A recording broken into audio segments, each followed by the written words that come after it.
Witajcie na moim kanale. Dzisiaj pokażę Wam, jak zrobić przepyszne pierożki mięsne według przepisu babci Józi.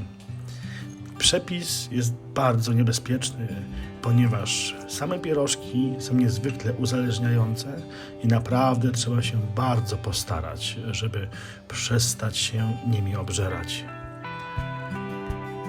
Zaczynamy od ugotowania mięsa. Dajemy około 2 litry wody, zresztą cały przepis i gramatura będzie w opisie filmu. Ja dodaję do wody ziele angielskie, liść laurowy, pieprz w kulkach, wrzuciłem też cebulę i czosnek. Możecie dodać włoszczyznę, ale nie dodawajcie, bo nie ma to większego sensu. Smak jest tak bardzo dobry. Zachęcam Was do wypróbowania tego podstawowego przepisu z samej łopaty wieprzowej, ponieważ uważam, że smak jest najlepszy.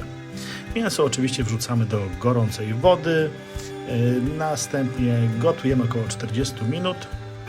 Dalszy proces jest oczywisty, czyli mielimy w maszynce, robimy stary numer z bułą pod koniec, żeby tą resztkę mięsa wypchać. I tak przygotowane mięso musimy doprawić. A jak to zrobić? Zdradzę Wam sekret. Sekret, którego nie dowiecie się od nikogo innego, nie dowiecie się go z telewizji, z internetu, ponieważ jest to sekret babci Józi. Ja Wam go powiem, bo Was lubię. Więc teraz skupcie się i słuchajcie. Musimy pokroić cebulę. Kroimy ją bardzo, bardzo drobno i dodajemy magiczną przyprawę z babcinej spiżarni. To nie jest takie oczywiste i jest to coś, co jest już mało popularne, a szkoda, ponieważ pieprz ziołowy jest nieco zapomniany, niedoceniany, a naprawdę świetnie podbija smak mięsa. I teraz tak, patrzcie na to. Dajemy surową cebulę, nie smażoną, nie pieczoną, żadną inną. Surowa cebula i pieprz ziołowy. Oto sekret babci Józi. Żeby złapać odpowiednią konsystencję, musimy dodać jakiegoś płynu. Ja polecam dodać wodę z gotowania mięsa, ponieważ ma smak mięsa i przypraw. Możemy opcjonalnie dodać jajko, jeśli owe pierożki chcemy serwować w barszczu, co jest moją ulubioną formą serwowania tych pierożków, lub w rosole. Tak, świetnie się komponują z rosołem. Coś na zasadzie pielmieni albo kołdunów, a dodatek jajka sprawi, że farsz nie będzie nam się w tej zupie rozpadał. Daję jeszcze świeżą natkę pietruszki. Jeśli macie dzieci albo sami jesteście dziećmi, to nie dodawajcie natki, bo dzieci tego nie lubią. Do natki trzeba po prostu dorosnąć i wtedy ona faktycznie smakuje. Przepis na moje ulubione ciasto pierogowe znajdziesz pod tym linkiem i polecam Ci je wypróbować.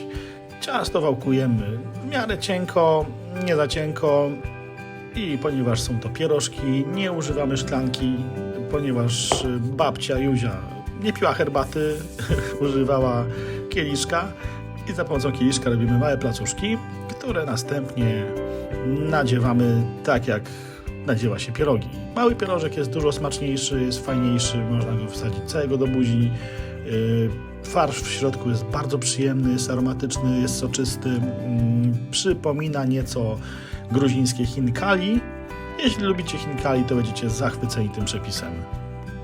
I tak, pierożek po pierożku zawijamy, składamy.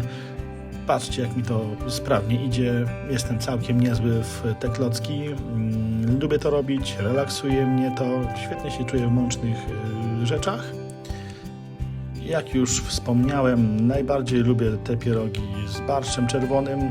Niestety nie udało mi się go zrobić, więc pozostają mi skwarki i cebulka, skwaruchy, pyszniuchy i przepis na to, jak zrobić je chrupiące, złociste i idealne, znajdziesz pod tym linkiem.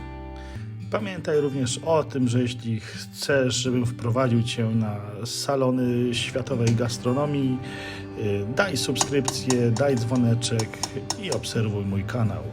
Pierogi gotujemy klasycznie do wrzątku, 2-3 minutki od wypłynięcia są gotowe.